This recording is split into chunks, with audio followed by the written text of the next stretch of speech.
The Miami sun was brutal that July afternoon when Mateo dragged the skimmer across the infinity pool of the Harper Fontaine South Beach, the crown jewel of the 7 Fontaine luxury hotels. He was 19, bronze skin already baked darker from 12-hour shifts, his beat-up Ford rattling with empty water bottles. College was on hold, rent wasn't. So every day he showed up in the same black staff shorts and white polo with the tiny gold HF logo, trying not to stare at the guests who tipped him 20s just for handing them towels. Until that day, she stepped out of the private cabana at the far end of the adults-only pool like she owned the sky itself. Ava Harper Fontaine, 47 years old, sole heir and CEO of the Fontaine Hotel empire after her husband died in that skiing accident everyone still whispered about. Long, sun-bleached auburn hair, huge sunglasses, and a white one-piece swimsuit cut so high on the hips and so low in the front that Mateo forgot how to breathe. Her body was soft and full in all the places magazines said women her age should hide, but she wore it like armor. Curves that made grown men stumble. And she knew it. Mateo was halfway across the deck when she lowered her sunglasses and looked straight at him. "You," she called, voice smooth as the champagne she was holding. "Come here." Every other staff member suddenly found something urgent to do elsewhere. He walked over, trying not to drip sweat on the marble. Up close, she smelled like coconut oil and money. "You're new," she said, not a question. "3rd week, ma'am." "Ava," she corrected, lips curving. "Ma'am makes me feel ancient."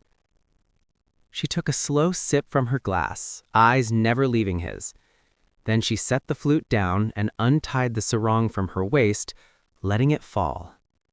"Oil my back," she ordered, lying face down on the lounger, reaching back to unclasp the top of her swimsuit herself.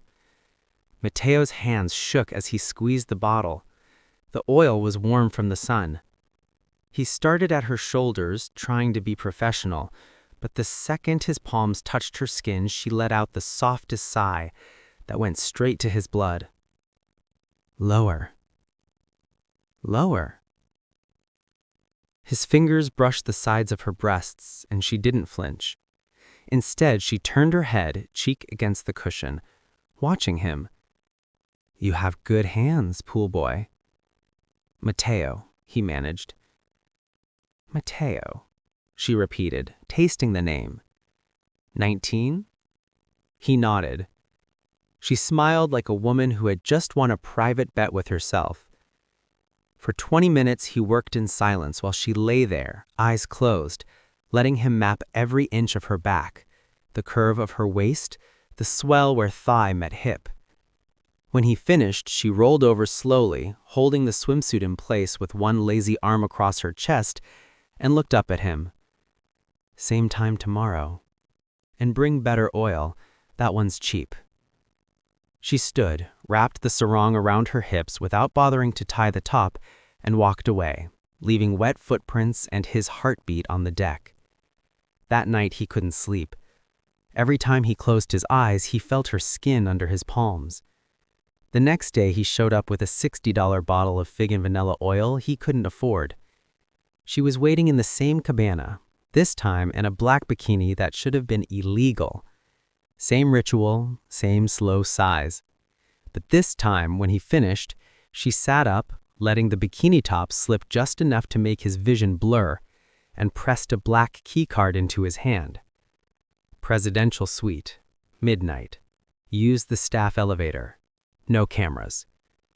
Her fingers lingered on his wrist. "Don't make me ask twice, Mateo." He stared at the card like it might burn him. She leaned in, lips brushing his ear. "I've spent my whole life being careful. Tonight, I don't want to be." Then she walked away again, hips swaying, leaving him drowning on dry land. Midnight. He stood outside the staff elevator in his regular clothes, heart hammering so loud he was sure security could hear it downstairs. He swiped the card. The elevator shot to the 42nd floor. The suite door was cracked open. Inside, only candlelight, soft jazz, and Ava standing by the floor-to-ceiling windows in a silk robe the color of midnight, Miami glittering behind her like she owned the stars too. She didn't speak, just untied the robe and let it fall. Mateo forgot how to breathe all over again. She walked toward him slowly, barefoot, every step deliberate. When she reached him, she took the bottle from his shaking hand, set it aside, and placed his palms on her bare waist. "I'm tired of pretending I don't want this. Aren't you?" He couldn't answer with words.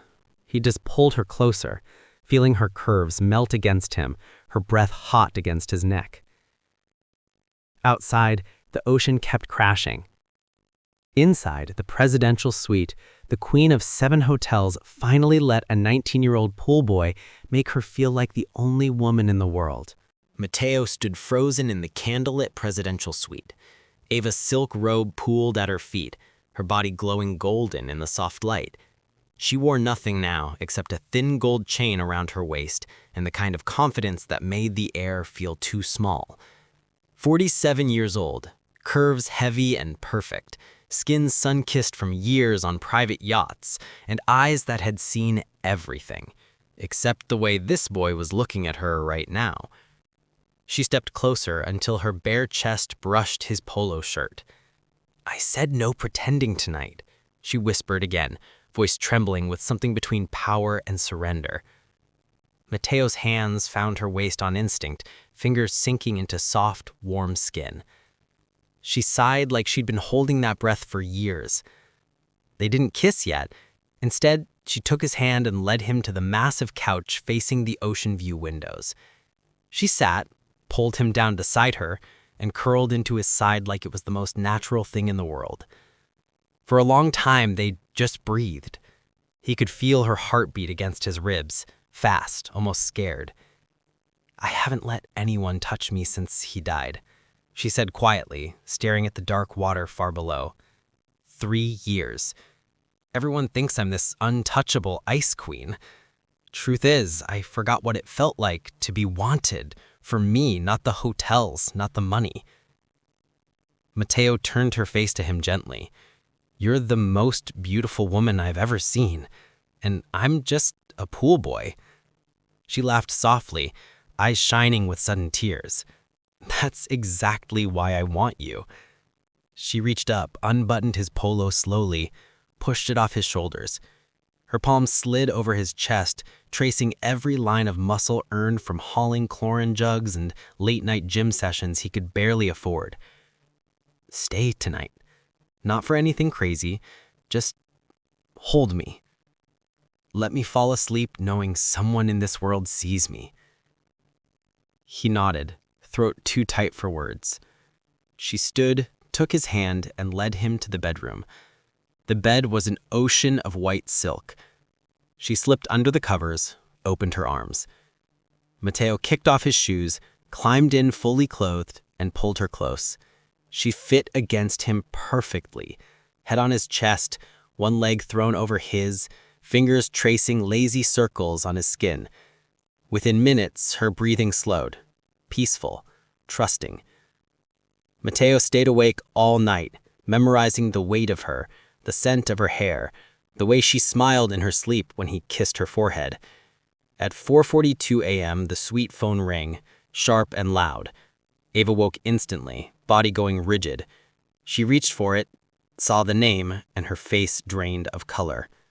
"Richard, Hotel Group CFO." She answered, voice ice. "This better be life or death." The voice on the other end was panicked. "Mrs. Harper Fontaine, there's a problem. Your late husband's brother Victor just landed in Miami. He's claiming the will was fraudulent and demanding an emergency board meeting tomorrow. He's saying he has proof you've been emotionally compromised and unfit to lead." Ava's grip tightened on the phone. "Proof?" "Security footage, ma'am, from the pool deck yesterday and tonight's keycard logs. He's threatening to leak everything if you don't step down." Click. The line went dead. She dropped the phone like it burned her. Tears filled her eyes, real ones this time. "They'll destroy you," she whispered, turning to Mateo. "Victor's wanted the company since the funeral. He'll ruin your life, your mom's, everything." Mateo pulled her into his arms, fierce. "Let him try. I'm not leaving you." She cried against his chest, the strongest woman in Miami finally breaking. When the tears slowed, she looked up, eyes red but blazing. "Then we don't hide anymore," she said, voice steel. "Tomorrow morning, I call the board myself. I tell them everything. I step down if I have to. The hotels were never my dream. They were his cage. You are my dream now." She cupped his face, kissed his cheek softly, then his lips for the first time, slow, deep, pouring 3 years of loneliness into one moment. When she pulled back, she was smiling through the tears. "Whatever happens at sunrise, know this.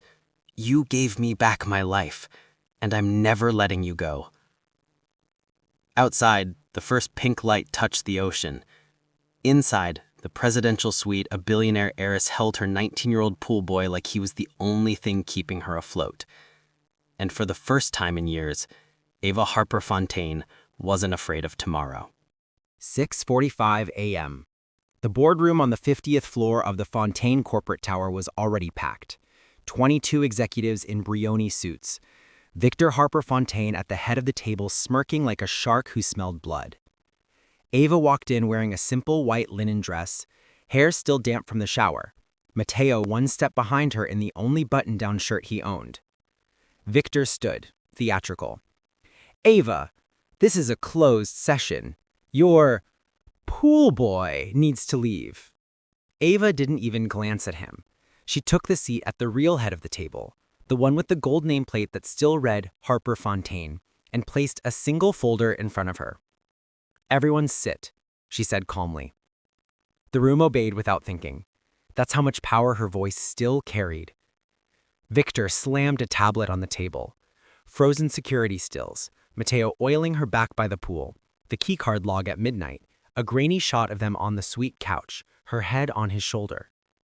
"Emotional compromise," Victor sneered. "The will is clear. Any behavior that damages the family reputation voids your controlling shares." Ava opened her folder and slid 20 glossy pages across the table. Offshore accounts in Victor's name. Bribes to the previous board. Fake medical reports claiming Ava was unstable after her husband's death. Emails where Victor bragged he would take what's rightfully mine the moment she slips.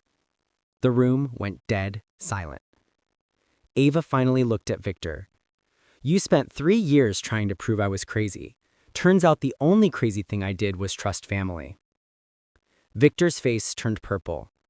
"This is forgery." "No," Ava said, pressing a button on the remote. A live feed appeared on the wall screen. The entire folder had just gone out to Bloomberg, the Miami Herald, and every major shareholder.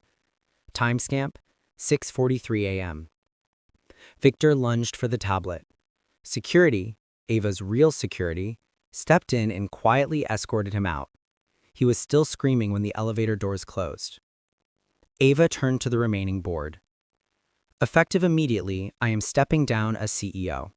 The Fontaine Foundation will take controlling interest, profits will fund scholarships and employee housing.